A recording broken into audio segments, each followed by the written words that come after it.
నీళ్లు తాగినంత ఈజీ. కాని ఒకప్పుడు శబరిమల యాత్ర అంటే భయం భయంగా వెళ్లేవారు.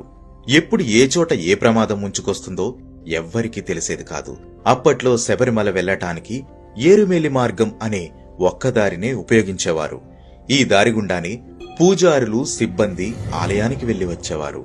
పూజారులు స్వామివారికి ప్రత్యేక పూజలు చేసేవారు కాబట్టి వీరు ఎప్పుడు వెళ్లినా గుంపులు గుంపులుగా ఒకే బృందంగా వెళ్లేవారు. శబరిమల పూర్తిగా దట్టమైన అటవీ ప్రాంతం కావడంతో యాత్రకి బృందాలుగా వెళ్లటం అప్పటి నుండి ఆనవాయితీగా వస్తోంది.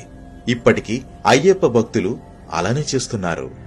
200 సంవత్సరాల క్రితం 70 మంది శబరిమల యాత్రకు వెళ్లారు. ఆ సంవత్సరం ఆలయ పైకప్పు ఎండుగడ్డితో, ఆకులతో కప్పబడి ఉంది.